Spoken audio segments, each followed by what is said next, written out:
الحمد لله رب العالمين صلى الله وسلم على نبيه الأمين وعلى آله وصحبه أجمعين۔ آج کل جو راتیں گزر رہی ہیں ان میں سنت یہ ہے کہ لمبی نماز پڑھی جائے۔ اس حوالے سے جو لمبی نماز ہے اس میں ہم جو رکوع سے اٹھ کے ہر جگہ لمبا قیام کرتے ہیں، لمبا ٹھہرتے ہیں۔ تو آئیے کچھ اس پہ دیکھتے ہیں کہ جو لمبی نماز میں وہ کون سے اذکار ہیں جس میں کہ رسول کریم صلی اللہ علیہ وسلم زیادہ وقت جس میں صرف کیا کرتے تھے، لگایا کرتے تھے۔ سب سے پہلے جو نماز کی ابتدا ہے اس میں بھی ہمیں رات کی نماز کے حوالے سے جو اذکار ہمیں خصوصاً جن کا حدیث میں اہتمام ملتا ہے،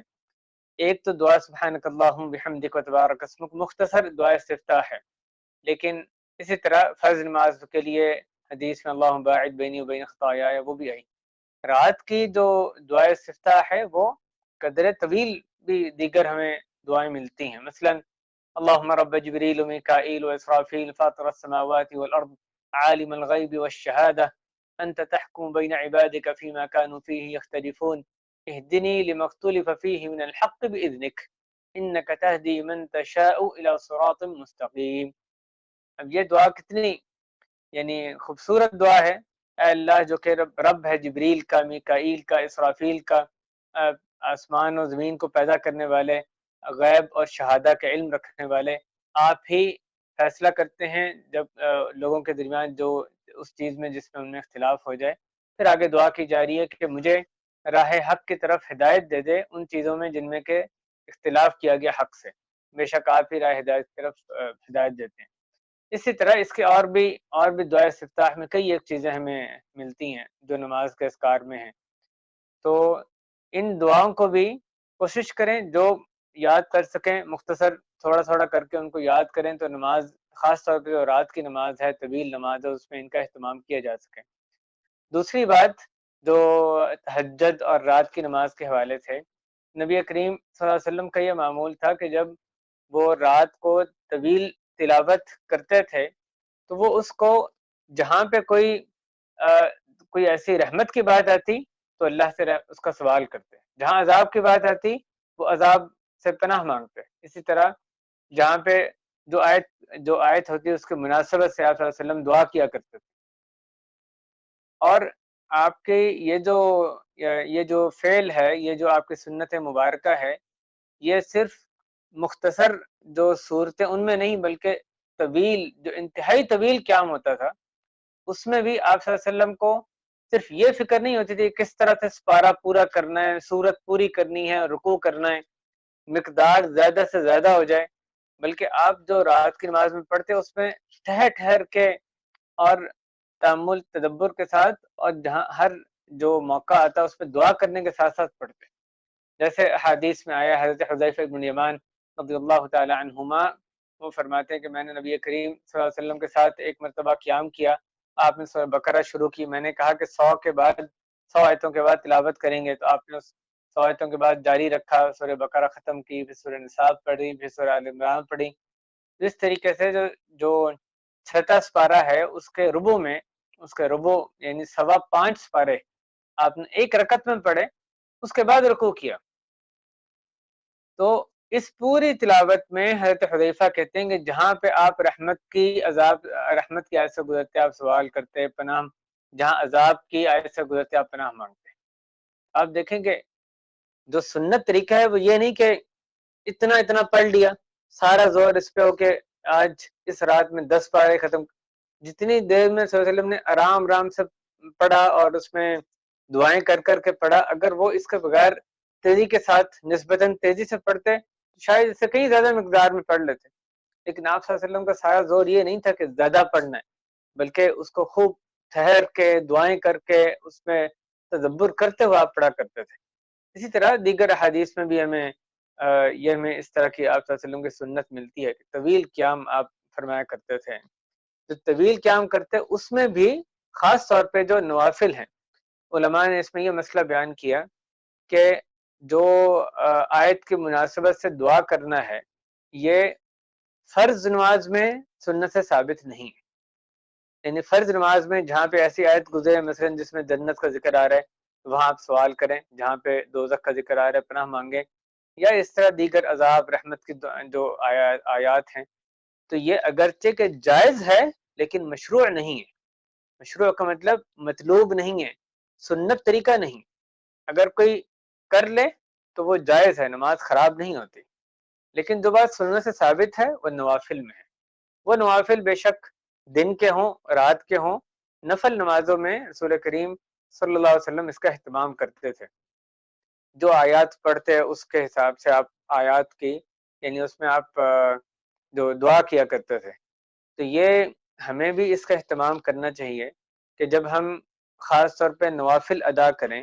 تو ہمارا سارا زور زیادہ سے زیادہ مقدار پہ نہ ہو کہ زیادہ تلاوت کر لی، بلکہ اس پہ بھی زور ہو کہ ہم ٹھہر ٹھہر کے تدبر کر کے غور و فکر کر کے پڑھیں، اور جس قدر بھی ہمیں سمجھ لگتی ہے، آپ کو پوری نہ بھی سمجھ لگے، جب آپ کو یہ سمجھ لگ رہی ہے جنت کی بات ہو رہی ہے تو جنت کی بات ہے تو آپ سوال کر سکتے ہیں۔ آپ کہہ سکتے ہیں اللہم انی اسألک الجنہ مثلا، اس طرح کسی الفاظ سے بھی کہ اللہ جنت کا سوال کرتا ہوں، اللہم انی اعوذ بک من النار، اللہم اجرنی من النار، کسی الفاظ سے بھی جب جو دوزخ کا ذکر آئے، اس کے جو ہولناکیاں ان کا ذکر آئے تو آپ کہہ سکتے ہیں، اس سے پناہ مانگ سکتے ہیں۔ قیامت کا ذکر آتا ہے، اس کی ہولناکیاں سامنے آتی ہیں، اللہم حاسبنی حسابا یسیرا، یا اس قسم کے کوئی بھی مختلف الفاظ ان سے پناہ مانگی، یعنی ان کے ذریعے سے اللہ کی پناہ میں آ سکتے ہیں۔ اس کا اہتمام کرنا چاہیے، آدمی جس قدر ہو سکے سنت کی اتباع کرے، اور اس طریقے سے نماز میں خشوع و خضوع ہے، لمبا قیام، اس میں بہت مدد ملتی ہے۔ کہاں یہ کہ آدمی کا سارا زور یہ ہو کہ زیادہ سے زیادہ مقدار پڑھ لے، اور کہاں یہ کہ نہیں، اس نے ٹھہر ٹھہر کے غور و فکر کر کے دعا کر کے پڑھنا ہے، وہ اس میں جذب ہو کے اس کی جو روحانیت ہے، اس میں جو حلاوت، اس کو حاصل کرنے کی وہ تگ و دو کرے، کوشش کرے۔ اس کے بعد جب رکوع کیا جاتا ہے تو رکوع میں طویل رکوع، اس میں بھی جو دعائیں سکھائی گئیں، جو لازمی دعا سبحان ربی العظیم، آپ وہ بھی بار بار پڑھ سکتے ہیں، اور اتنی زیادہ پڑھ سکتے ہیں کہ بلا حد، یعنی بغیر شمار کے، جیسے احادیث میں نبی کریم صلی اللہ علیہ وسلم نے سورہ بقرہ کے بقدر قیام کیا، پھر آپ نے اسی کی مناسبت سے، اسی کے تناسب سے اتنا ہی رکوع کیا، رکوع سے اٹھ کے بھی اتنا ہی کھڑے ہوئے، تو بہت طویل، ساری نماز ہی آپ کی طویل تھی۔ رکوع جو لمبا کیا اس میں سبحان ربی العظیم، سبحان ربی العظیم، سبحان ربی العظیم بار بار پڑھتے رہے، اور دیگر ایک اور موقع پہ آپ صلی اللہ علیہ وسلم نے یہ پڑھا سبوح قدوس رب الملائکۃ والروح۔ رکوع میں جو دعائیں آئیں پڑھنے کے لیے، اور میں صرف ان کا دعاؤں کا ذکر کروں گا جو بہت مختصر دعائیں ہیں، جن کو یاد کرنا انشاءاللہ بہت آسان ہے۔ سبحان ربی العظیم، جیسے میں نے کہا جس کو اور کوئی دعا یاد نہ ہو، صرف یہی یاد ہے، وہ اسی کو بار بار پڑھتا جائے۔ بعض بھائی ہمیں نظر آتا ہے با جماعت نماز میں جب 3 مرتبہ پڑھ لیتے ہیں، امام نے ابھی سر نہیں اٹھایا رکوع سے، تو وہ خاموش کھڑے ہو جاتے ہیں۔ یہ تو موقع گنوا دیا، ایک اتنا اچھا جو نیکیاں حاصل کرنے کا موقع تھا، اس میں آپ پڑھتے جاتے اور نیکیاں ملتی جاتی، تو وہ خاموش کھڑے ہو جاتے ہیں جب تک امام نہیں اٹھتا۔ تو یہ غلط طریقہ ہے، 3 مرتبہ پڑھ کے رک جانا، لمبا 3 مرتبہ تو کم از کم سننا تھا پڑھنا، اس کے بعد رکنا کیوں ہے؟ اس کو پڑھتے جائیں، اور یہ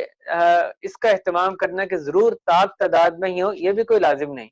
3 مرتبہ پڑھ لیا، اب اس کے آگے سبحان ربی العظیم، سبحان ربی العظیم جتنی دفعہ چاہیں، وہ 4 ہو، 5 ہو، 10 ہو، 20 ہو، آپ بغیر گنتی کے اس کو پڑھ سکتے ہیں۔ اس کے علاوہ ہم 3 دعائیں اور دیکھتے ہیں جو کہ رکوع اور سجدے کی مشترک دعائیں ہیں، جو جب ہم لمبا قیام کریں، لمبے سجدے کریں، اور یہ چیزیں رمضان کے ساتھ خاص نہیں ہیں، جن حدیث کا میں نے تذکرہ کیا، یہ واقعات رمضان کے نہیں ہیں، عام نمازوں میں، عام دنوں میں یہ جو آج کل ہم تربیت حاصل کر رہے ہیں، اپنے آپ کی مشق کروا رہے ہیں، یعنی ایک تو ثواب حاصل کر رہے ہیں، ان راتوں کی فضیلت کو حاصل کرنے کی کوشش کر رہے ہیں، لیکن ساتھ ساتھ خود بخود ہماری تربیت بھی اس میں ہو رہی ہے کہ سارا سال جو ہم سوچتے رہتے ہیں کہ ہم رات کی نماز اتنا مشکل کام، تہجد یہ تو پتہ نہیں کون سے اولیاء اللہ جو بڑے پہنچے ہوئے کوئی لوگ ان کا کام ہے، ہم کہاں اس لائق، ہم کہاں سے تہجد پڑھیں گے؟ تو رمضان آتا ہے ہم پڑھنے لگ جاتے ہیں، تو جب پڑھنے لگ گئے، اب اس تو اس نماز کو، یہ تہجد کی نماز، قیام لیل، یہ مختلف نام دے سکتے ہیں، اس کو ہم ختم نہ کر دیں جیسا عید ہے اس دن سے رات کی نماز بالکل ختم، اس طرح نہیں کرنا چاہیے۔ تو اتنی زبردست تربیت حاصل کی، اس کو جاری رکھیں، رمضان کی طرح بعد میں جاری رکھنا ممکن نہیں ہے، تو صحیح بات نہ ہی وہ مطلوب ہے، لیکن کچھ نہ کچھ تو ہمارا معمول ہو کہ ہم نے نماز جو تربیت حاصل کی وہ اس کی باقی زندگی میں نظر آئے، تو اس کو سارا سال جاری رکھنا ہے ہم نے۔ یعنی آپ جتنا رمضان میں کرتے ہیں اس سے کم مقدار میں کچھ نہ کچھ اپنے لیے مقدار متعین کریں کہ اتنے نوافل میں نے پڑھنے ہیں، روزانہ رات کی نماز اتنی پڑھنی ہے، وَمِنَ اللَّيْلِ فَتَهَجَّدْ بِهِ نَافِلَةً لَكَ۔ اللہ تعالیٰ نے کتنی جگہوں میں تتجافى جنوبهم عن المضاجع، جو تہجد کی نماز ہے اس کا ذکر کیا۔ اور آپ رات کے آخری حصے میں نہ پڑھ سکیں تو جیسے عام طور پہ آج کل ہم تراویح پڑھتے ہیں، یعنی عشاء کے ساتھ ہی پڑھتے ہیں، وہ بھی ٹھیک ہے، وہ بھی قیام لیل ہے، یا سونے سے پہلے پڑھ لیں، وہ بھی اچھی چیز ہے، بہت اچھا وقت ہے کہ آدمی سونے سے پہلے وضو کرے، اس وقت تہجد کی نماز رات کا قیام اس وقت کر لیں، سب سے بہتر آخری حصہ ہے، نہیں تو سونے سے پہلے پڑھ لیں، اس وقت بھی مشکل ہے، عشاء کے فوراً بعد اس کو ادا کر لیں، لیکن ادا ضرور کریں، کوشش کریں کہ کچھ نہ کچھ اپنا معمول ہو۔ تو یہ جو احادیث بیان کی جا رہی ہیں، یہ جو معمولات نبی کریم صلی اللہ علیہ وسلم کے ذکر کیے جا رہے ہیں، یہ خاص رمضان کے حوالے سے نہیں ہے، اگرچہ کہ رمضان میں ان کی زیادہ ضرورت ہے، یہ لیکن سارا سال جاری رہنا چاہیے۔ 3 دعائیں جو کہ رکوع اور سجدے کے مشترک ہیں اور طویل رکوع قیام میں ہمیں مدد دیں گی، اگر شروع سے یاد نہ ہو سکیں آپ ان کو اپنے پاس تحریر کر کے کسی کاغذ پہ لکھ کے یا پرنٹ کر کے شروع میں لگا سکتے ہیں اپنے پاس، کہ تھوڑی دیر میں یاد ہو جائیں گے، اس کے بعد آپ زبانی پڑھنے لگ جائیں۔ پہلی دعا سبحانک اللہم ربنا وبحمدک اللہم اغفر لی، سبحانک اللہم ربنا، اے اللہ آپ پاک ہیں ہمارے رب، آپ کی حمد کے ساتھ، یعنی میں آپ کی تسبیح کرتا ہوں اور آپ کی پاکی، آپ کی حمد کرتا ہوں، تسبیح تحمید دونوں کرتا ہوں، وبحمدک اللہم اغفر لی، اے اللہ میری مغفرت فرما دے، سبحانک اللہم ربنا وبحمدک اللہم اغفر لی، کوشش کریں ساتھ ساتھ یاد ہو جائے، اس کو تھوڑی دفعہ دہرائیں گے آپ کو دعا یاد ہو جائے گی، آسان سے الفاظ ہیں، اکثر نماز کے شروع میں دعا پڑھتے ہیں سبحانک اللہم وبحمدک، اس میں یہی الفاظ آتے ہیں، لیکن یہاں پر ربنا کے لفظ، ربنا کا جو لفظ زیادہ ہے، باقی شروع کے وہی الفاظ ہیں، اور اللہم اغفر لی سب کو یاد ہے، سبحانک اللہم ربنا وبحمدک اللہم اغفر لی۔ اور اس میں آپ دیکھیں گے رکوع کے اذکار میں یہ واحد ذکر ہے جس میں کہ ہمیں دعا بھی سکھائی گئی ہے، اللہم اغفر لی، ورنہ عام باقی جتنے اذکار سنت سے ثابت ہیں سب میں صرف رب کریم کے تعظیم، تسبیح، تحمید ہے، لیکن براہ راست دعا کا صیغہ اس میں نہیں ملتا، اس دعا میں ہمیں دعا بھی، اس ذکر میں دعا کا صیغہ بھی ملتا ہے، اللہم اغفر لی۔ تو بعض اوقات رکوع میں دعا بھی کی جائے تو وہ بھی یہ سنت سے ثابت ہے۔ یہ پہلی دعا سبحانک اللہم ربنا وبحمدک اللہم اغفر لی، جو کہ آپ رکوع میں بھی سجدے میں بھی دونوں میں پڑھ سکتے ہیں، سنت سے ثابت ہے۔ دوسری دعا سبوح قدوس رب الملائکۃ والروح، سبوح قدوس، یہ دونوں قریب قریب معنی کے الفاظ ہیں، یعنی بہت زیادہ پاکی والا، ہر عیب سے، نقص سے مبرہ، بلند و بالا۔ رب کریم کے صفات یہاں بیان کی جا رہی ہیں کہ اللہ تعالیٰ سبوح ہیں، بہت زیادہ تسبیح کے لائق، ہر قسم کی عیب سے پاک، ہر قسم کے عیب سے پاک، اور قدوس اس کا بھی اس سے قریب قریب معنی ہے، سبوح ہیں اور اللہ تعالیٰ قدوس ہیں۔ اور آگے تیسری صفت بیان کی گئی رب الملائکۃ والروح، وہ رب ہیں فرشتوں کے اور جبریل امین کے، اللہ تعالیٰ سبوح ہیں، قدوس ہیں اور رب ہیں فرشتوں، اور خاص طور پہ فرشتوں کے جو سردار ہیں جبریل امین ان کے، اللہ تعالیٰ نے ان کے لیے روح کا لفظ استعمال کیا، جیسے سورہ قدر میں ہے تنزل الملائکۃ والروح فیہا، اسی طرح فرمایا کہ نزل به الروح الامین علی قلبک لتکون من المنذرین، کہ اس قرآن مجید کو روح امین لے کے نازل ہوئے اے نبی صلی اللہ علیہ وسلم آپ کے دل پہ۔ تو روح یعنی جبریل علیہ السلام، فرشتوں اور خاص طور پہ ذکر کیا گیا جبریل علیہ السلام کے جو رب، سبوح قدوس رب الملائکۃ والروح، سبوح قدوس رب الملائکۃ والروح، اور اپنے آپ کو عادی بنائیں کہ یہ ذکر کرتے ہوئے اکتانا نہیں ہے، یعنی ایک دفعہ دو دفعہ پڑھ لیا اب اور کیا پڑھیں، اور کسی اور دعا کا سوچنا نہیں ضروری۔ سورہ کریم صلی اللہ علیہ وسلم نے طویل جو رکوع ایک کیا ایک موقع پہ رات کی نماز میں، اس میں صرف یہی دعا پڑھتے رہے، بہت لمبا رکوع، اس میں صرف ایک ہی دعا پڑھتے رہے، سبوح قدوس رب الملائکۃ والروح۔ بات یہ جب ہم اس میں جذب ہو کے اس کے معنی کو سمجھ کے خوب اس میں توجہ دے کے پڑھتے ہیں، ایک تو ہم اللہ تعالیٰ کے سامنے یعنی اللہ کی جو تعظیم اپنے حالت سے بھی ظاہر کر رہے ہیں، رکوع اللہ کے سامنے جھک رہے ہیں، تو یہ بھی اللہ کی تعظیم ہے۔ عملاً ہم اللہ کی تعظیم، اللہ آپ کے سامنے جھکے ہوئے ہیں، آپ تعظیم کے لائق ہیں، میں آپ کے سامنے ذلیل مسکین ہوں، میں عاجز ہوں، آپ کے سامنے عاجزی کا اظہار کر رہا ہوں، اور دوسرے زبان سے بھی تعظیم کر رہے ہیں، سبوح قدوس رب الملائکۃ والروح۔ اس کے معنی پہ غور کرتے ہوئے آپ اس کو پڑھیں تو آہستہ آہستہ کیا ہوتا ہے، بندے کو شروع میں مشکل لگتا ہے، لیکن جب وہ اپنے آپ کو پابند کرتا ہے، مجبور کرتا ہے کہ میں نے اس کو پڑھنا ہے، سبوح قدوس رب الملائکۃ والروح، سبوح قدوس رب الملائکۃ والروح، آہستہ آہستہ شروع میں اس کو مشکل ہوتی ہے، آہستہ مشکل کم ہوتی ہے حتیٰ کہ وہ اس کے لیے بالکل ایک آسان بات بن جاتی ہے، اور اس کی جو لذت حلاوت ہے اس کو نصیب ہونے لگ جاتی ہے۔ تو آدمی شروع سے گھبرائے نہیں، یہ اس طرح ہی ہوتا ہے، جو نیکی کے کام ہیں ان میں شروع میں اس کو نفس کو مارنا پڑتا ہے، مجبور کرنا پڑتا ہے کہ یہ کام کرنا ہے، اپنے آپ کو مجبور کریں، اور پھر آہستہ آہستہ اس کی نفس کو عادت ہو جاتی ہے، پھر وہ کام کرنا آسان لگنے لگتا ہے۔ یہی جیسے رات کی نماز کا ذکر ہوا، شروع میں مشکل لگتا ہے، لیکن اب ایک دفعہ جب عادت ہو جائے تراویح کی صورت میں بھی اپنے آپ کو ہم نے عادت ڈالی، قیام لیل رات کے آخری حصے میں بھی بہت سے ہم میں سے نماز پڑھتے ہیں، اللہ تعالیٰ قبول فرمائے، تو یہ عادت پڑ جاتی ہے، پھر آدمی کو آسان لگنے لگتا ہے، مشقت ختم ہو جاتی ہے، پھر اس کی جو مٹھاس ہے عبادت کی وہ غالب ہوتی ہے۔ تو اپنے آپ کو مجبور کر کے طویل رکوع کریں، اور اس میں یہ یعنی کثرت کے ساتھ اذکار پڑھنے کا اہتمام کریں۔ یہ دوسرا ذکر ہو گیا۔ تیسرا ذکر سبحان ذی الجبروت والملکوت والکبریاء والعظمہ۔ سبحان پاک ہے، کون؟ ذی کا مطلب والا، ذی جیسے ذی شان لفظ ہے، ذی شان یعنی شان والا، تو پاک ہے کون؟ ذی الجبروت والملکوت والکبریاء والعظمہ، چار صفات کا ذکر کیا گیا۔ پاک ہے جو کہ جبروت والا ہے، ملکوت والا ہے، کبریاء والا ہے، اور عظمہ والا ہے۔ جبروت یعنی اللہ تعالیٰ جو کہ غلبے والا ہے، قہر والا ہے، تمام مخلوقات پہ اللہ تعالیٰ کا غلبہ ہے، اللہ کی مشیت نافذ ہے، کسی کے مجال نہیں کہ اس کے کسی حکم کو ٹال سکے۔ سبحان ذی الجبروت اللہ تعالیٰ کی ایک صفت ہے، الجبار اللہ تعالیٰ کا نام ہے الجبار، تو اللہ تعالیٰ ذی الجبروت ہیں، جبروت واو اور تے، جبر کے آگے واو اور تے مبالغت کے لیے لگائی گئی، خوب جبر یعنی غلبے والا جبر۔ ہم اللہ تعالیٰ کے تعلق سے جب صفات کا تذکرہ کریں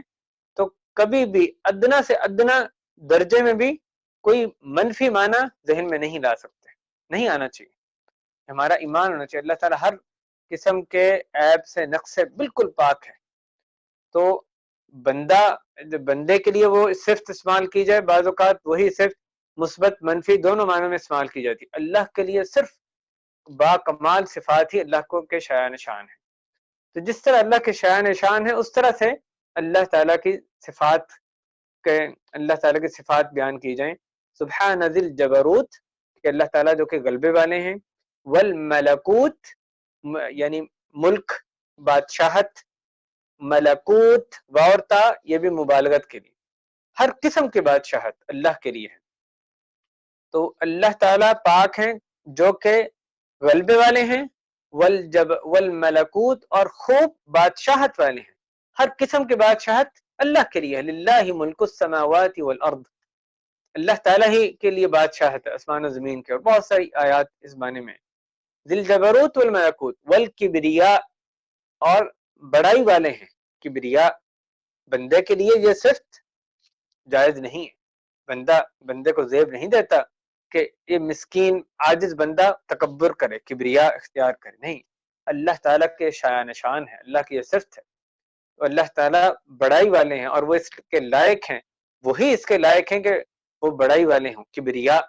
والعظمہ اور عظمت والے ہیں۔ تو اس ذکر میں 4 صفات رب کریم کی بیان کی گئی، سبحان ذی الجبروتی خوب غلبے والے، والملکوتی خوب بادشاہت والے، والکبریائی اور جو کہ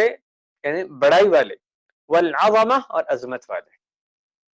تو یہ محترم حضرات و خواتین، یہ 3 اذکار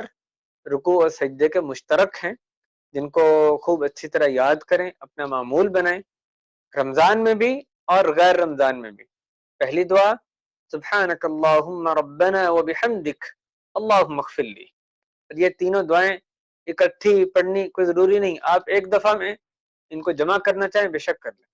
لیکن ان میں سے کوئی ایک دعا ایک رکوع میں طویل دورانیے کے لیے پڑھنا چاہیں تو بھی بہت اچھی چیز ہے۔ جیسے میں نے حدیث کا تذکرہ کیا، نبی کریم صلی اللہ علیہ وسلم سے ثابت ہے، سبحانک اللہم ربنا وبحمدک اللہم اغفر لی، سبوح قدوس رب الملائکۃ والروح۔ تیسری دعا سبحان ذی الجبروت والملکوت والکبریاء والعظمہ۔ رکوع سے اٹھتے ہوئے سمع اللہ لمن حمدہ، اٹھ کے ربنا ولک الحمد۔ اب جب طویل قیام کریں گے، قوما جس کو قوما کہا جاتا ہے، یعنی رکوع سے اٹھنے کے بعد جو کھڑے ہوتے ہیں، اس میں کیا پڑھنا ہے؟ اس میں لربی الحمد لربی الحمد لربی الحمد، یہ ذکر لمبا ذکر۔ سنت یہ ہے کہ رکوع سے اٹھنا اور سجدہ اور دونوں سجدوں کے درمیان بیٹھنا یہ تقریباً ایک جیسی طوالت کے ہوں۔ رکوع لمبا کریں، لمبا رکوع کیا، اب یہ نہیں کہ سمع اللہ لمن حمدہ ربنا لک الحمد اللہ اکبر، نہیں، سنت یہ ہے کہ رکوع لمبا کیا ہے، رکوع کے بعد کھڑے بھی لمبے ہوں، لمبے وقت کے لیے ہوں۔ تو آپ نے اس لمبے وقت میں کیا پڑھنا ہے؟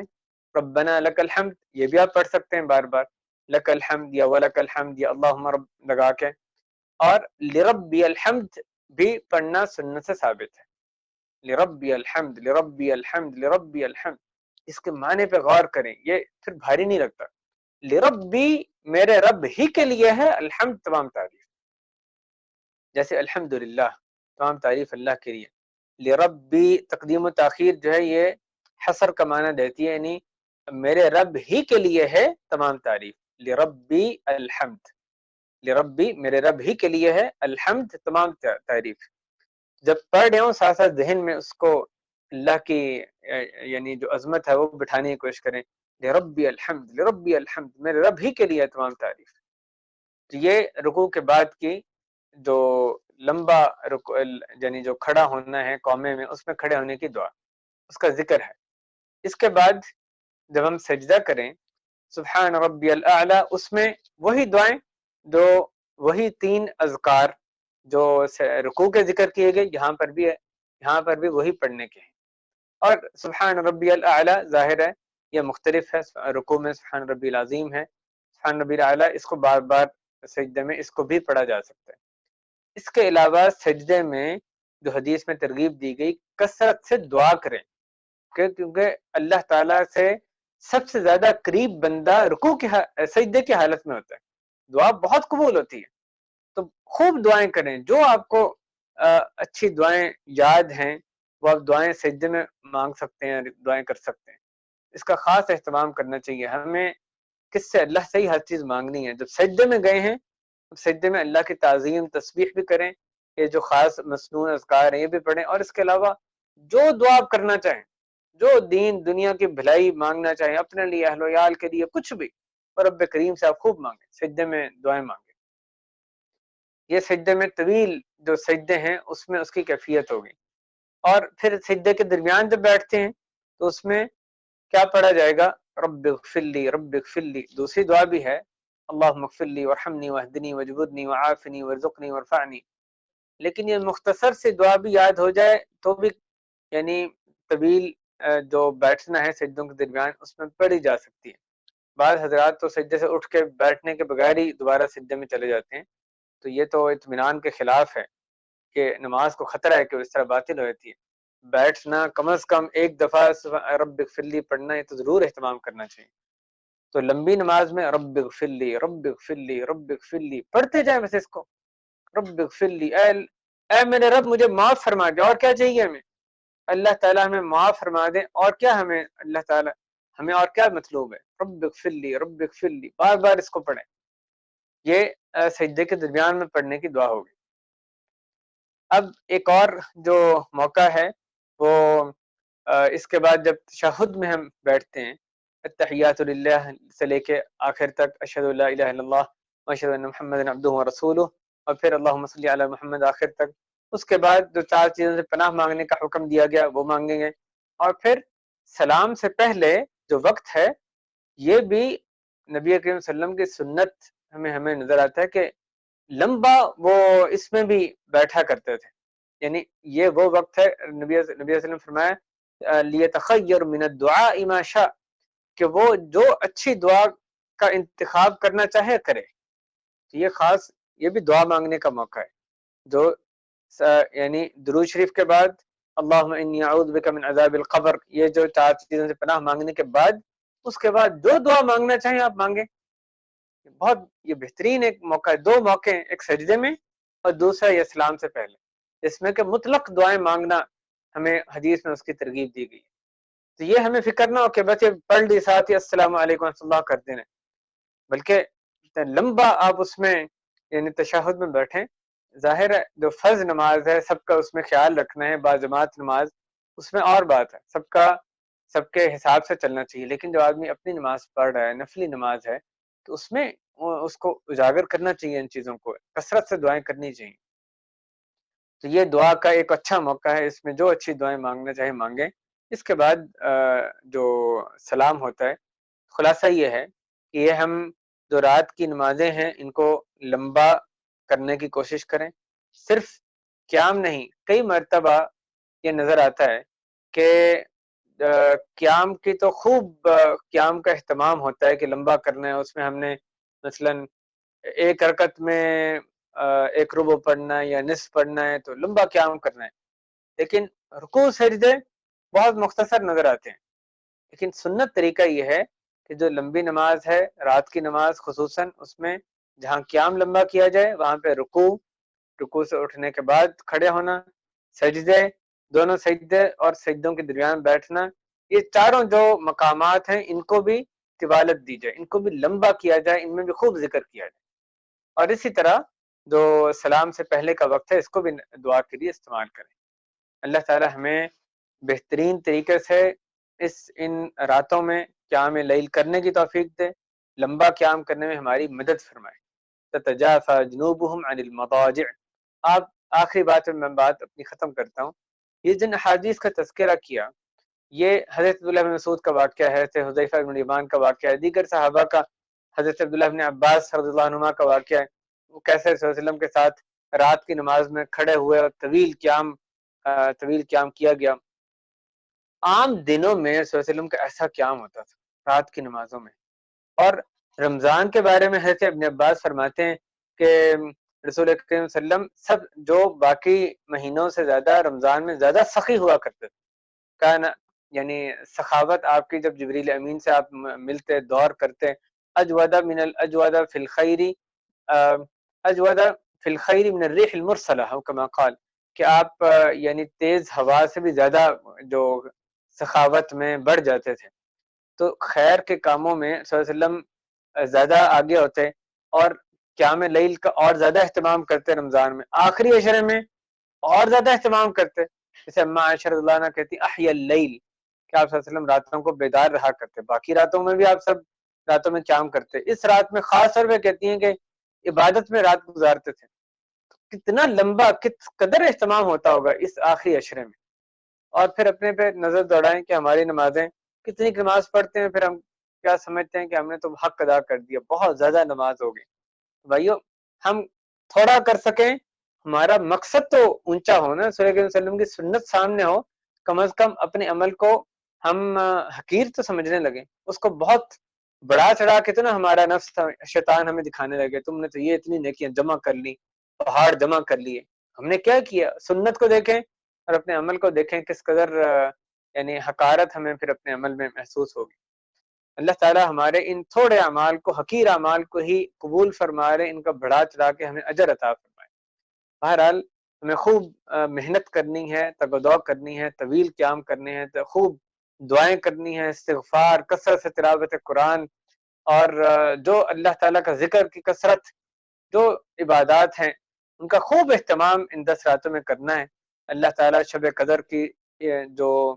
رحمت ہے، اس کا جو اس کی فضیلت، اس سے ہمیں محروم نہ فرمائے۔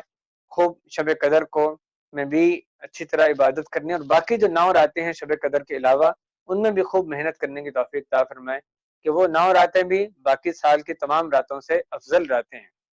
اللہ تعالیٰ ہماری تمام عبادات قبول فرمائے، نیک اعمال کو قبول فرمائے۔ صلی اللہ وسلم علی نبینا محمد وعلی آلہ وصحبہ اجمعین۔